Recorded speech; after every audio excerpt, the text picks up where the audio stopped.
Hello. It's working. There you go, you're live. We're live. We're calling it. All right. I hope everyone's having a good day so far. We appreciate you all taking time out again to be with us on Summit, so just thank you all. Today's breakout session, or this breakout session, is Hero on a Mission, Experience Meaning Every Day. Our sponsor for this is Vanessa with Jane of All Trades, and I'd like to thank her for sponsoring this session. Also, let her come up and give a few words.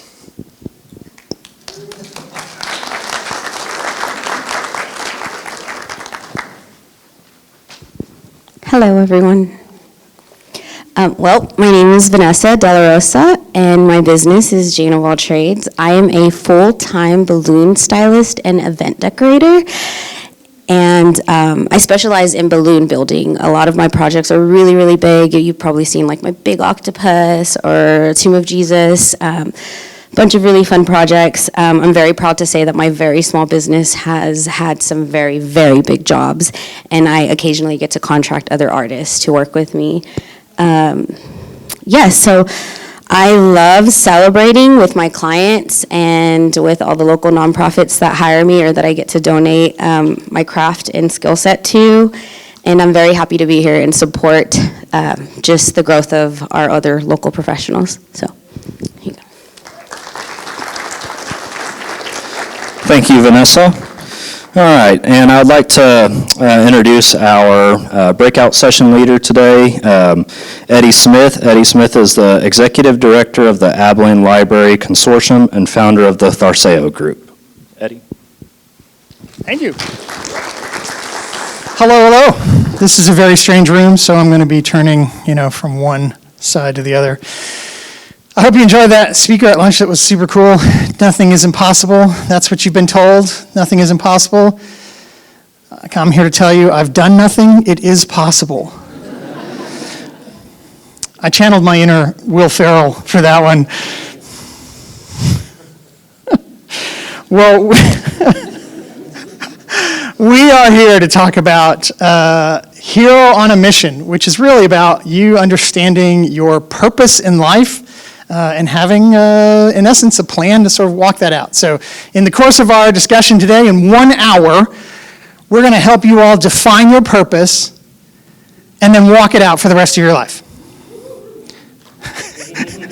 Okay. So I just got to say, a room like this is the only place where you can, in public, just legally say, woo! If you think I'm wrong, try it in an elevator sometime. Just get on board when the doors close, just go, woo! See how quickly everyone gets off at the next floor. Okay, now we're going to talk about how to live your life with purpose and how to walk that out with intentionality and meaning. These are things that I really care about, and we're going to follow a framework that was created by Donald Miller. How many of you have ever heard of Donald Miller? A couple of you, okay, so like 3 tentative hands. I know someone named Donald Miller. Maybe that's him. No, Donald Miller is a national best-selling author, business entrepreneur, and I'll talk about all that. Business Made Simple is his sort of main thrust, and he's done books and things around that. Some of you are from sort of Christian backgrounds, you may be familiar with a book he published some years back called Blue Like Jazz. That was about Christianity. Okay, I see a couple of heads nodding. Okay, that Donald Miller, not the one you were thinking of. Okay, so my goal here is by the end of this, now less than 1 hour, no pressure, I'm going to give you some very practical and tangible ways for you to think about your purpose, for you to start to walk that out, and to try to, in this conversation, add some value to you in your professional life, but also your personal life, because they bleed over. I hate to break it to you, you cannot separate one life from the other. So, okay, does that sound good? Everybody with me? Thanks for the courtesy, woohoo, whoever that was, yeah, we can be friends, yeah, okay. All right, a little bit about my story, how I got interested in this topic. As you can probably tell, I am not a young professional. that went funnier in my head. Yeah, I am not a young professional, and it's more and more shocking to me every year when I come to this and realize how further away from young professional I actually am. You all stay the same age, and I just keep getting older. But my journey around purpose actually started for me late in life. I was a late bloomer. On my 46th birthday, which is now 8 years ago, and so you don't have to do the math in your head, I'm 54, okay? I could see you stressing about it. Yeah, 8 years ago on my 46th birthday, it was a Monday morning. I came into work, as I always do on Monday mornings, and I sat down at my desk and logged into my computer. And I have a great job as the director of the Abilene Library Consortium. It's a nonprofit that supports libraries. Super cool, fun, interesting, great career. On my 46th birthday, I logged into my computer on a Monday morning and thought, I'm 46. I have 20 years left, roughly, if I stay healthy. Am I still sitting in this chair 20 years from now? Well, that put a damper on the room. Like everyone just went, whoa. Yeah, that was my thought too. Not that I have a bad job, but it was really thinking through some big questions. And so that's part of my story. So this is me 8 years ago. As you can see, I was considerably more chiseled then. That was a statue joke. Is this all there is? These were the things I was thinking. Is this the impact I want to have? Am I making my greatest contribution? Why am I here? I haven't really figured this out. I'm 46 years old. Shouldn't I know the answer to that? Am I on the right career path? That's a hell of a question to ask at 46, by the way. Just so ask yourself that question now while you're still young. Okay, am I on the right career path? What if I got it wrong? That's depressing.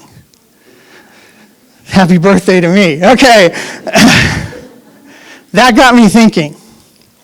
Because once you start to ask questions like that, if you are in any way a rational, self-aware human being, you are compelled to answer them and to begin to explore those questions. And so I started a journey to figure out what is my purpose in life and how do I live that life very purposefully. And it begins with that, well, I'll call it an awakening, an awareness of some questions that I didn't have answers to, which, when you start asking them, leads you to basically a search and discovery process. How do I find those answers? That's what we're talking about here today. Once you find the answers, then you need to own them. You also have to surrender everything else that you could have been, right? Or that you wished you could have been. I mean, at some point in my career, I had to decide I was never going to be a Major League Baseball player. It was a sad moment for me, having never played baseball, ever. So, yeah, you got to surrender those things. How many of you, wanted to be an astronaut when you were little? How many of you still want to be an astronaut? Don't raise your hands. It's okay. All right. Once you have owned those things, they now can become a filter for you for opportunities that come your way. Because here's what I know about you, and here's what I know about me, and here's what I know about every person who is a high-functioning, successful person in any way, shape, or form. Your life will yield more opportunity for you than you can healthily pursue. I'm going to say that again. Your life will yield more opportunities for you than you can healthily pursue. Now, you could try to pursue them all, but what's going to happen? Somebody said it.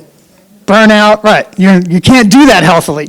So you need to, in some way, to filter the opportunities that come your way. And ideally, what you want to look for are opportunities that are the most aligned with who you know yourself to be and what you know your purpose is and how you want to walk that purpose out, which is why it's important to explore these questions. Okay. And then, once you do that, you then have to walk it out. And you want to walk it out across the whole of your life because you have a purpose before you started working. You have a purpose long after you stop working. Please, God, let me have a purpose long after I stop working because it's a lot closer to me now than it was when I was sitting in your chair. But Life happens, things move, things change. I do a lot of organizational consulting on strategic planning, and let me tell you how many organizations I have worked with over the years who in their 5-year plan 5 years ago got it right. 0. 0. Yeah, because 2020 was in there, right? Yeah. Yeah, so you need a process, you need a framework that is easily adaptable, adjustable, that can be changed, and a process of renewal. And we were just joking about this. You need a process for renewal, not just of your plan, but of yourself. You have to be renewed, you have to be replenished, you have to stay replenished. You can't hustle all the time. My wife tells me that my side hustle as a consultant is actually hustling me. She's not wrong, right? But we were talking in a session this morning. I don't know if any of you were in that entrepreneurial panel session. Was anybody in there? They were talking about work-life balance. How do you get to work-life balance? Well, I'm here to tell you, at 54 years old, work-life balance is a myth. There is no such thing. If you believe in work-life balance, all you will ever feel is guilty for being out of balance. So instead, learn to recognize what you need to be replenished and think of your life as a series of dials. If in this current season you need to dial up work, then dial down everything else. But there are other times when you need to turn that dial down and dial up some other things, right? Okay, I see a lot of heads nodding. That sounds really like wisdom. Yes, hard-earned. You're welcome. Okay. No, we're going to talk about a framework that comes out of this book. This book is called Hero on a Mission. Shockingly, that's the name of the book. I stole it from Donald Miller. It's a great book. You don't have to have read the book for this conversation to be meaningful to you. We're going to talk about the framework that he talks about in the book. You can read the book. I recommend the book. It's a great book.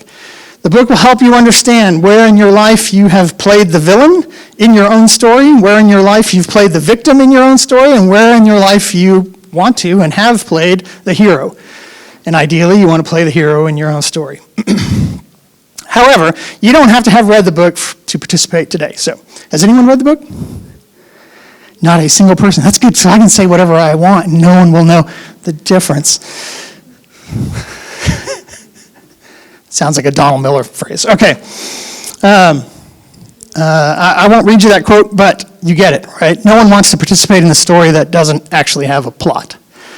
And that's what we're here to talk about. So, I'm going to give you the framework that, very practically, that Donald Miller lays out in the book on how to live a meaningful life. His framework outlines 4 simple steps. Well, deceptively simple steps. They're a lot harder to do than we're going to allow time for. And so let's just acknowledge on the front end, we are talking about a slow cooker recipe to get to your purpose and have it be meaningful, and we're going to talk about it like we're microwaving, a TV dinner. Right? Okay, so how you can build a life plan, in essence, in some very practical, thoughtful steps, and I'm going to guide you through each of those steps. Why do you need a life plan? I'll just let that question hang in the room.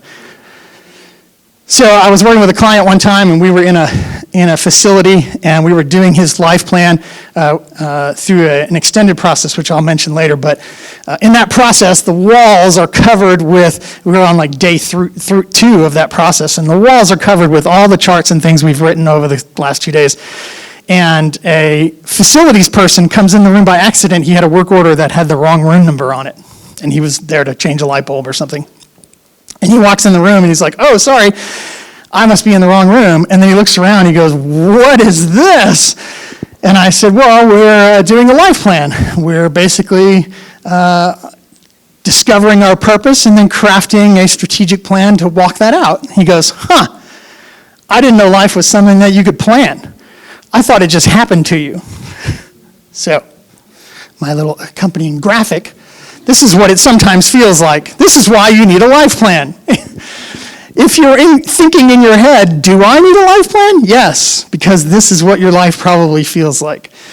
And we can acknowledge life is not linear. Even when you plan it, it doesn't go in a straight line. So, as a leader, as a potential leader, as a future leader, why do you need a life plan? Because your work, the energy you pump into your work, flows out of your understanding of your mission in life. And the more clarity you have around that mission, the more energy you'll be able to pump into the things you do. And when you're doing that, work doesn't feel like work. It feels like passion. So you want to do that with a productive system that also helps you to not burn out. I've been there in my career. Anybody burnt out before? Yep, got some hands up. Yep, yeah.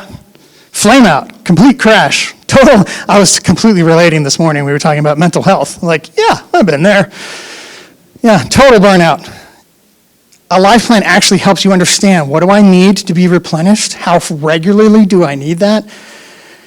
How much time and energy can I invest in myself to make sure that I stay replenished? I can't walk out and fulfill my purpose when I'm depleted.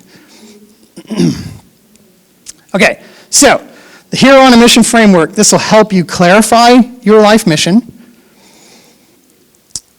It'll help you set a 10-year, a 5-year, and a 1-year vision. We'll talk about all these things in a little more detail. It'll help you clarify some goals for you to accomplish. How many of you were in the goal-setting session this morning? Okay, I wasn't in there because I was in the other one. But was it good? So if I say anything today that contradicts what they say, just listen to them. Okay. And then the fourth part of Miller's framework is it gives you a daily planner to keep you focused and keep you on track and help you sort of craft and live out a great story. So those are the 4 parts of the framework. So let's talk about each one of those parts. And I'll give you some practical things to consider and tell you then at the end where you can get all these tools. Okay. All right. Did anybody relate to that? So, why only this side of the room? Y'all are the honest ones. Okay, I don't know where you guys are, but this is where the rest of us live. Okay, yeah. Woo. Okay, the first part of Donald Miller's framework is to, he calls it craft your eulogy. And but this is in essence, this is crafting what we want our life to be about. Because the truth is, young professionals, y'all aren't to the stage where you're thinking about this, most of you, but sooner or later, we all end up here, where we have nothing left to say. And so, this is kind of the big picture question: what would I want people to say about me at my funeral? And can I write my own eulogy? Not that you're writing your own actual eulogy, but what would you want to have lived at the end of your life so that people would say, that's what you did, or that's who you were, or that's how you were? So here's some really big questions you can sort of chew on as you think about how you craft your own eulogy. What do you want people to say about you at your funeral? What do you want to accomplish before you die? Now, that could be professional, it could be personal. I have a professional colleague who wanted to climb Mount Everest before she died. Well, she's a 40-year-old librarian.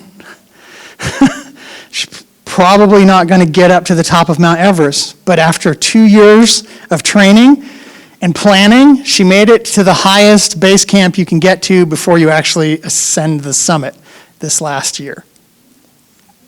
Yeah, and put all of us to shame. We were like, okay, well, I run the library consortium.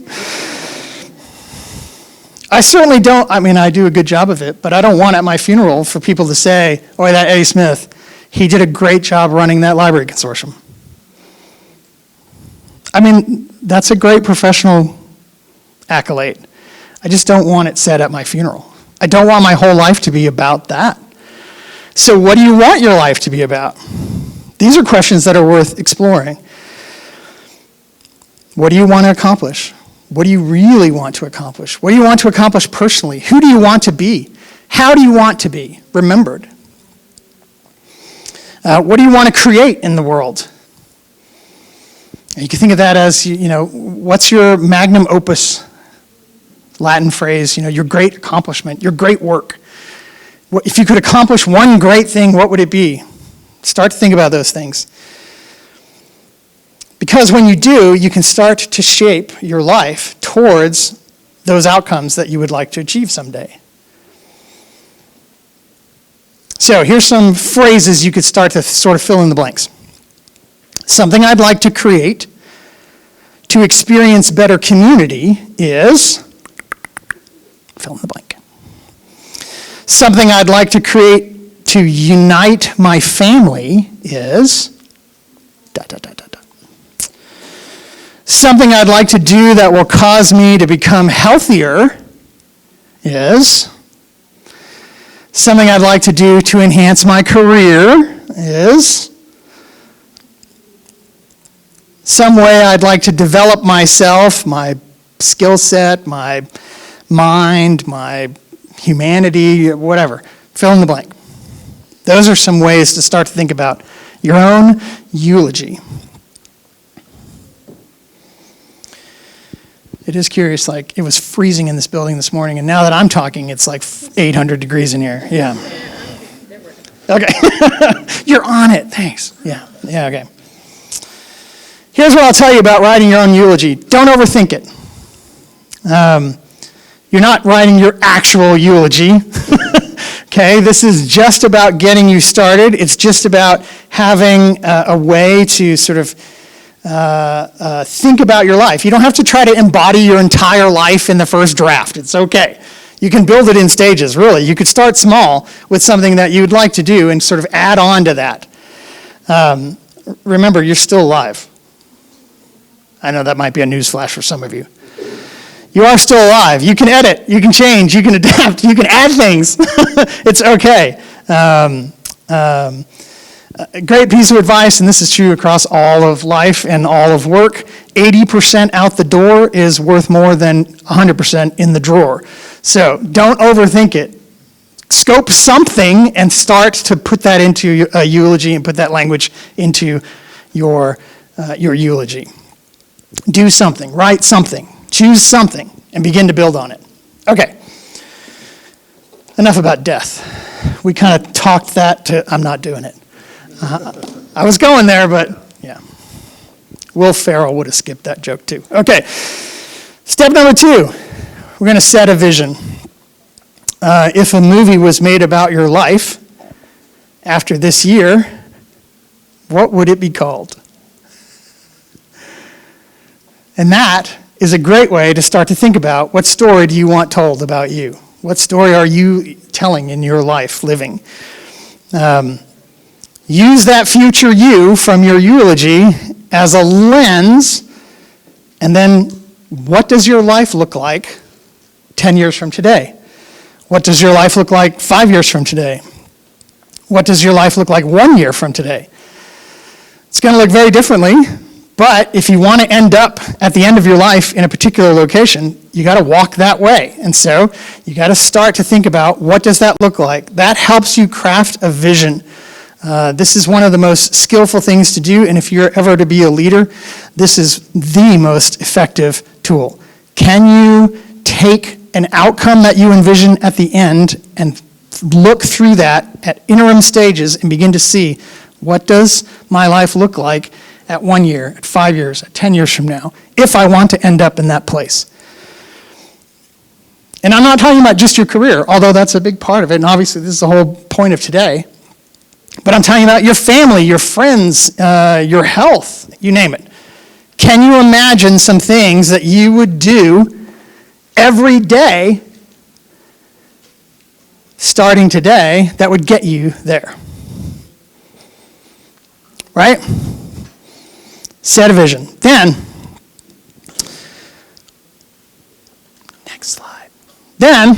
we're going to break that down into some goals. So a bunch of you were in that goal setting session. Tell me how they told you to make goals. Smart goals, okay, great. And smart means what?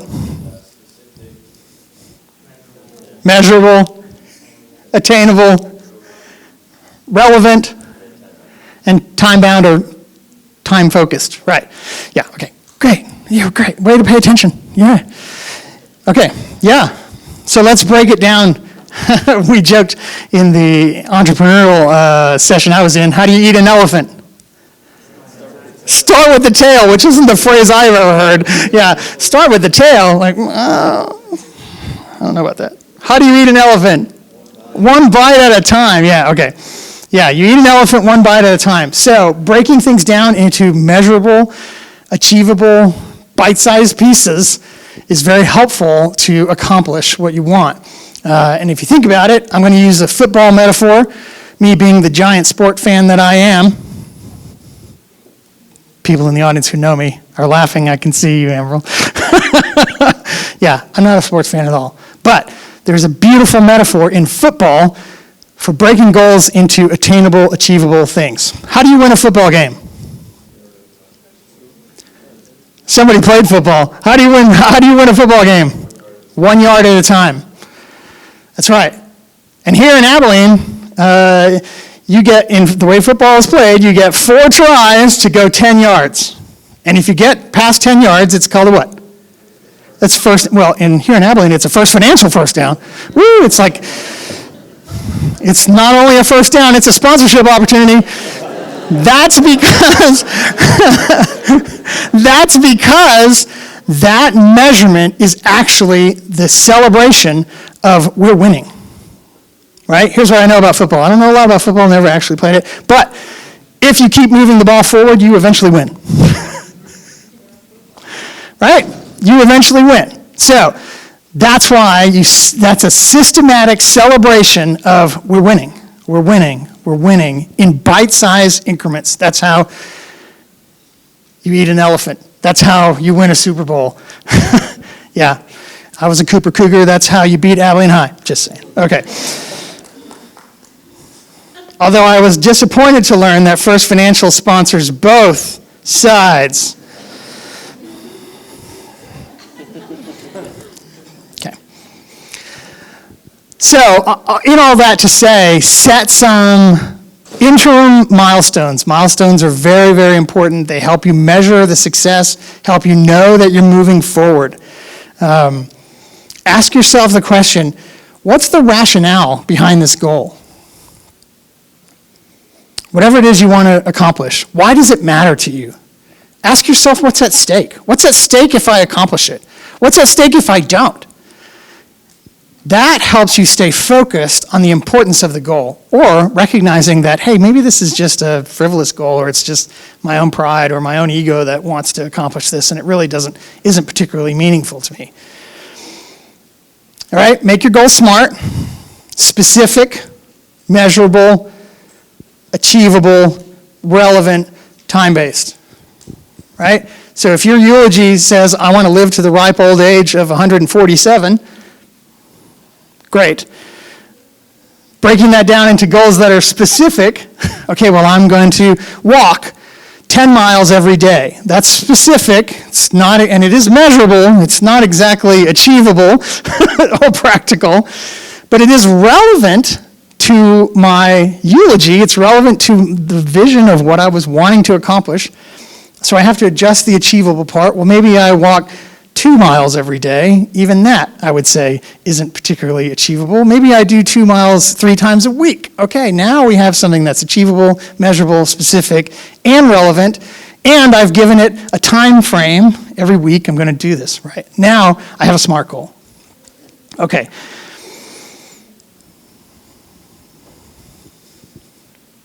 And then, any questions about goals? Again, you all can watch that other session if you weren't in it. And then, last step, we're going to build a plan that can be reviewed, and then we're going to build the discipline to actually do that, daily if possible. This will keep you focused. It will keep you mindful. on your plan, on your goals, on your eulogy, on what you want your life and work to accomplish. Because here's what I know. Life has a tendency to drown out whatever you want. It's a great book years ago by Charles Hummel called The Tyranny of the Urgent. Ever hear that expression? The tyranny of the urgent, which says your greatest danger is letting urgent things crowd out the important things. The tyranny of the urgent is that urgent things, which are often by definition not important, will crowd out the important things that are not necessarily urgent. Your eulogy goals are not urgent unless you're as old as I am. They take on a new urgency starting at about 46. However, at 25, 27, 35, however old you all are, they're not all that urgent. But there are plenty of things that are urgent, like the emails you're not answering right now, being in this room. Anybody stressed about that yet today? Okay, yeah. Right. Yeah, you're welcome. Yeah. Yeah. Those things are urgent.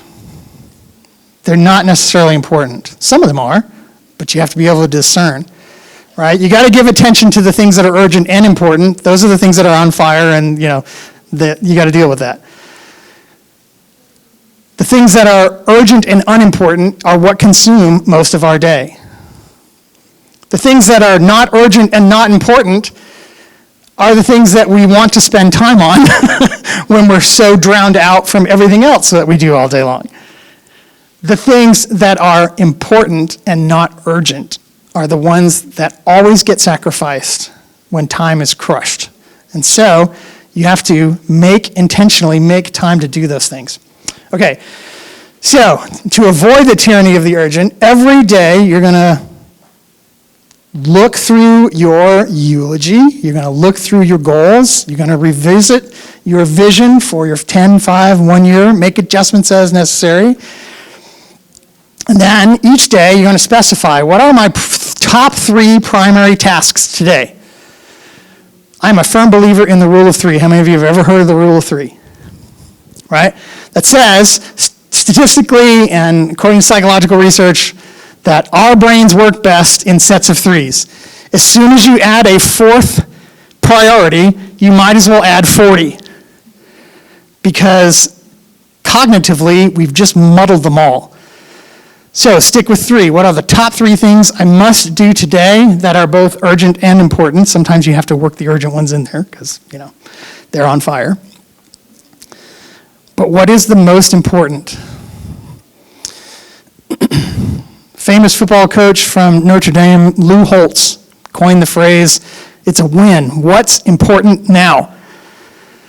What's the win? Every day, start your day with, what are my wins today? If I could go home at the end of this day and say I won these 3 things, what would those 3 things be? And then put those things first. Do those things.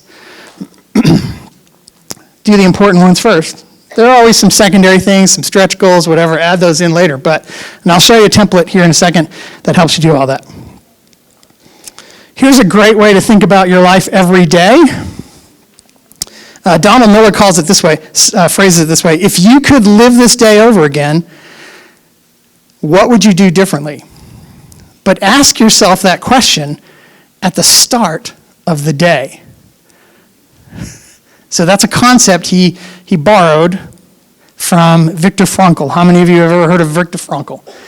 So Viktor Frankl was he invented the therapy called logotherapy. He was a German Jew who survived the Holocaust, and he studied psychology, and as a survivor of the Holocaust, he began to use his experiences to try to understand human nature and where do we find our meaning. What he realized was a lot of the people who died in the concentration camps died of hopelessness. And so those who didn't lose hope, why didn't they? And how did that work? And can we leverage that somehow to benefit all of our lives. So he wrote an amazing book, which is on my top 10 list of all-time books to read, which is saying something as a librarian, that there's only 10 on that list. But one of those 10 is Viktor Frankl's Man's Search for Meaning. Highly, highly recommend that book. In fact, if you got to choose that over Donald Miller, go with Viktor Frankl, just saying. Okay, sorry, Don. So he phrases it this way. Live as if you were living already for the second time, and as if you had acted the first time as wrongly as you are about to act now.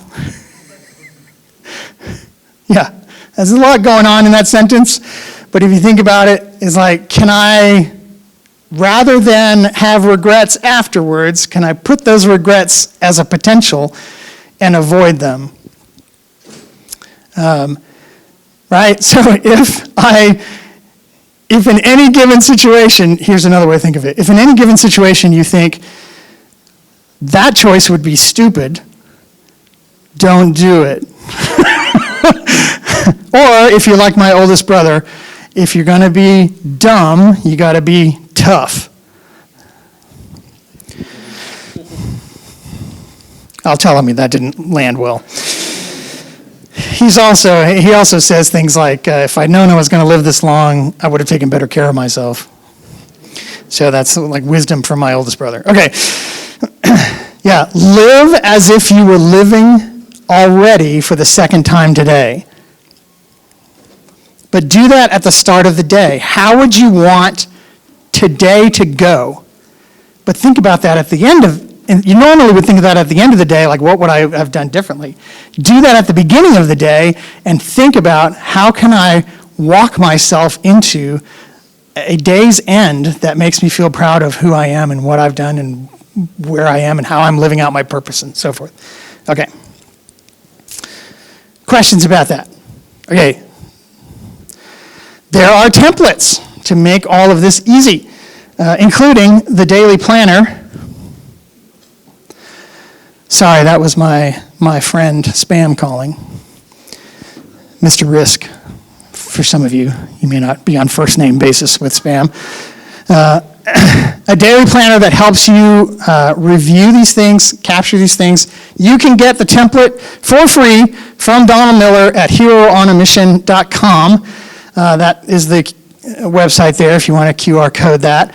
Or if you're not comfortable giving Donald Miller your email address, you can email me later. I'll throw up my contact page here in a minute, and you can email me, and I'll send you the templates. You can get the templates for free online in printed form or as a PDF. Or if you're really cool, you can subscribe to their service and have like a daily online portal that walks you through all these things and kind of tracks and keeps your history, and it's pretty cool.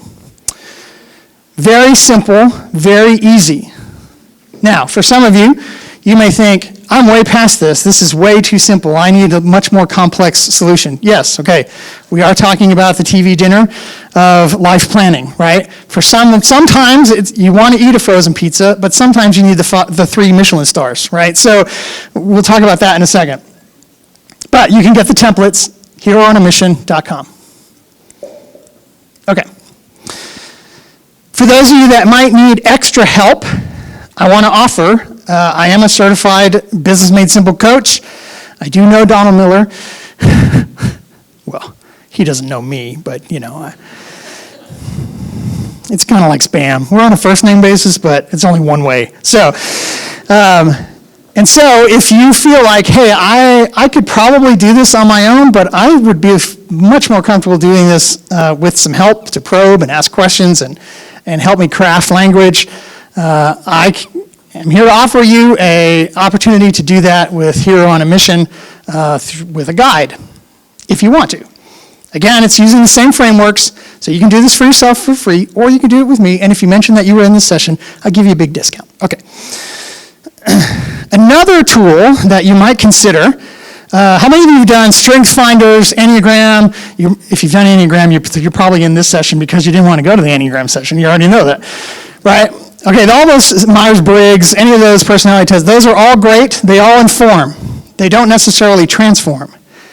And so what I like about Hero on a Mission and what I like about Patrick Lencioni's new book, The 6 Types of Working Genius, is they actually are usable information for you to change and engage. The 6 Types of Working Genius is actually designed for functional teams because it's really about a productivity tool.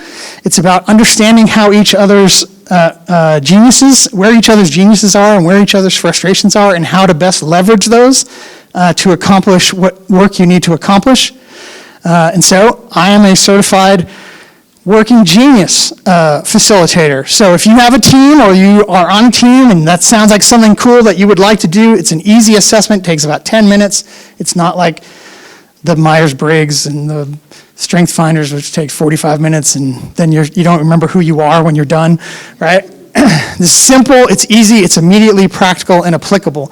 You can take Working Genius yourself. Just go to workinggenius.com, pay the $25 to Patrick Lencioni's team, and you can take the assessment. But if you would like to have my help in interpreting your results and understanding that, or you're on a team and you want to do it with the whole team, I can help you with that. That's another way to help you think through what am I about?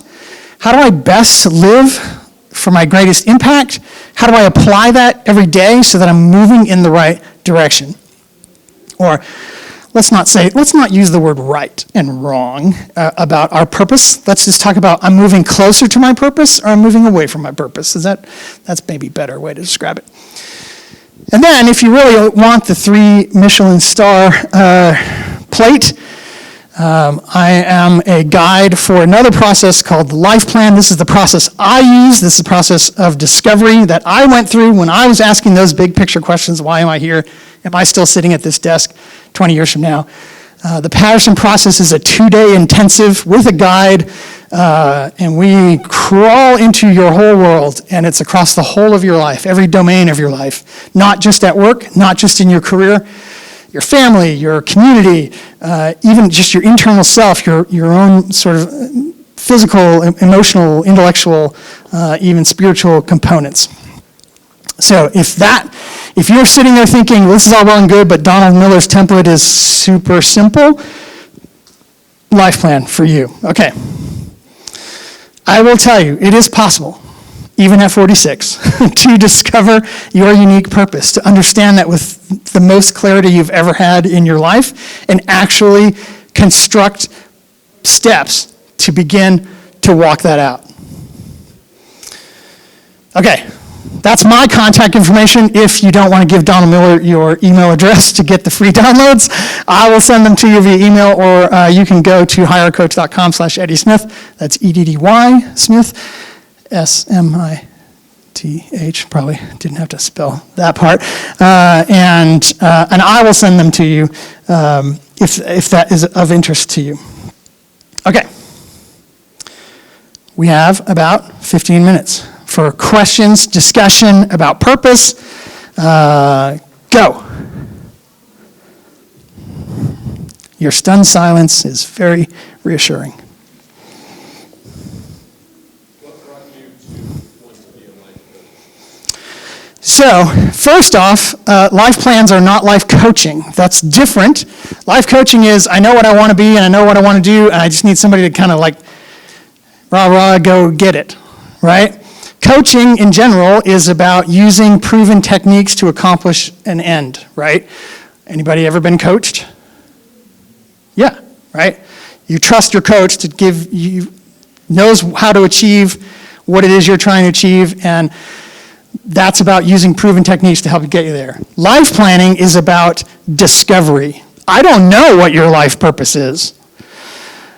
My job is as a facilitator, is to use a process methodology, whether it's Donald Miller's or the Patterson process or whatever, to actually help you gain understanding of your own life purpose, and then help you craft your own plan to move forward in that. That's a subtle difference maybe, but does that make sense? So, to answer the question that you didn't ask, but you're about to, which is, what made me want to get into life planning? And that is, I did my own life plan with a facilitator to answer my own big fat questions about why am I here. And in the process, I realized I loved it. I loved the process. I loved doing it. I loved the transformation it invoked in me. I loved the energy I had when I got back home and started telling friends about what I'd done, and then I realized I wanted to help other people have that same experience. So that's how I got into it. That's a great question, though. Thank you. Yeah. I was going to say, what's your favorite way to visualize once you have those plans so that you can actually go see the course of these? So that's a great. The question was about vision. What's the best? How do you like to visualize? Kind of once you know what your purpose is really about. I try to look at it across the sort of the domains of my life, right? So once I kind of know what my purpose is, I start to think about, okay, if I am living out that purpose 100% every day, which isn't fully possible, but right, this is just a hypothetical. If I'm living out that purpose in my family, for example, what does my family look like? What impact would that have? Whether that's my immediate family, extended family, whatever, you get to define that, right? I start to think about it just in those pieces. What does my career look like if I'm being that person every day at work? I think culturally we're told that if we find our passion and then we can do that, right? Does that work for anybody? Nobody found your passion and then, aligned it with a career and no. Here's the way that works, right? Or if, find work that you love doing and then you'll do it all the rest of your life. No, you won't. That's a crock, right? That's just culturally made up stuff.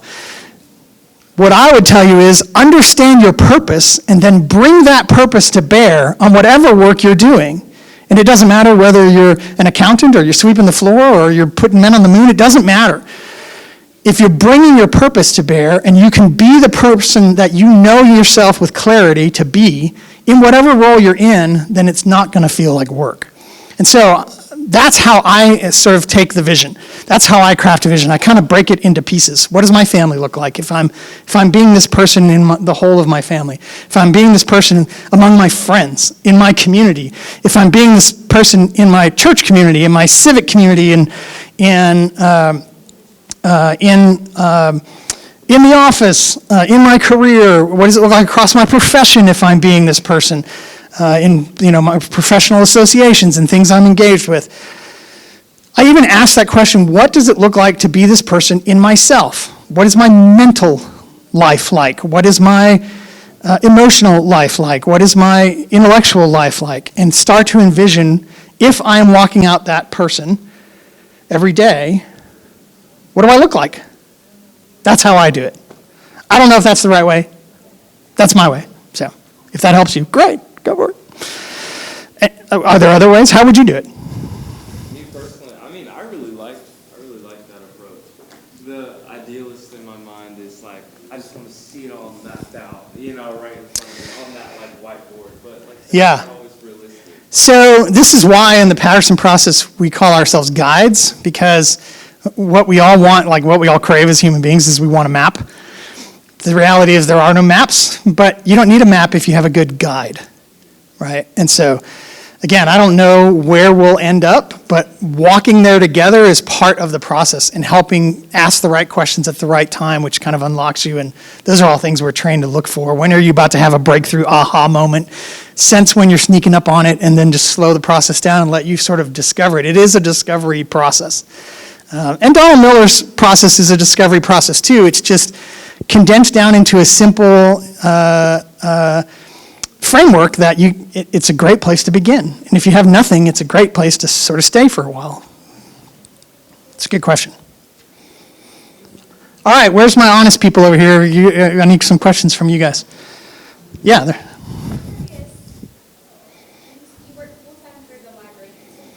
I do. Oh, that's a great question. I'm afraid we're out of time. No.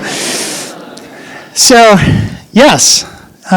So this is why I was talking about replenishment, because it's huge in my world, because I don't have a lot of time. I need to understand in very deep ways, in very unique ways, what replenishes me, how often I need that, and then I'm sort of extremely regulated about how to make that happen. And some of my things are really quirky. So I'll tell you one, because I know you're wondering. So here's a quirky replenishment for me. I call it popcorn therapy. And that is about once a month on a Friday afternoon, I have to blow out of the office. I'm the boss, so it works. I have a meeting. A meeting with myself. Yeah. I blow out of the office. Sometimes I take a long lunch and I go to the movie. This was a lot easier pre-COVID because, movie theaters, you could just show up and sit wherever and pick whatever movie. The movie really doesn't matter. There was just something about the ritual of, going, getting the ticket, tearing the ticket, buying some popcorn, sitting in the theater. I would go to a movie that had been out for weeks and weeks, so there'd be no one in the theater on a Friday afternoon. Often I was the only one in there. A lot of times I didn't stay for the meeting because I actually had a meeting, so it was I didn't stay for the whole movie, so I just start the movie. As soon as the lights go down and the movie starts, flip like a switch in my brain. There was something psychologically profound because I gave myself permission for this indulgence that replenished me. I just felt my soul come back. Okay, I can go back to work now, I'm good. I have spent years, 8 in fact, unpacking those kind of nuanced ways of understanding what makes me feel replenished because my schedule is really full. The other upside is I have a job that really isn't 9 to 5, and so it really is 24/7, which means I could do those hours whenever. So, yeah, that helps. But I use my vacation time, my time off, all that goes into consulting and meeting with clients. And I'm out all of next week. Next week is my vacation. I'll be with a client in Houston all week long. So, yeah. This is what Seth and I were joking about. This is why I don't like clients where I have to get on an airplane because it just adds, grief. But airports are one of those replenishment things for me. Used to be really stressed out by traveling. I think you and I have talked about this before. I used to be so stressed out, and I would be super stressed when I got to the client site and be super stressed all week working with the client and super stressed coming home, and I realized all that stress was about timing. So I just started going to the airport an hour earlier. And suddenly all the stress went away. And now I'm in the airport, sort of lollying along and watching all these people frantically running. I'm I used to be that guy. Yeah, just go an extra hour early. I don't really say that, but I want to. Will Ferrell would say that. Okay, yeah, that's a great question. How do I balance it all? I don't. Work balance is a myth. Do you see how I've solved that problem? I used to feel terribly guilty about how do I balance this with my life. And I could never get it balanced, so I always just felt guilty, which just added more stress. Nope, it's a total myth. There are times when I need to crank up the work volume and crank down everything else. And there are times when I turn the work volume all the way off and I go for some popcorn therapy. But I know this about myself. That's a good question. Okay. What else we got? How many, what? I know, they're lining up outside. All right. Thank you. Okay. Sorry it was hot. Post-lunch with the heat. Y'all stayed awake. That's pretty good. Well, thank you very much. Give it up for Eddy one more time. I think we've got 5-ish minutes until the next breakout session. It's the last one, and then we've got our last keynote speaker, and so we'll see everyone at the next breakout session around 2:45. So.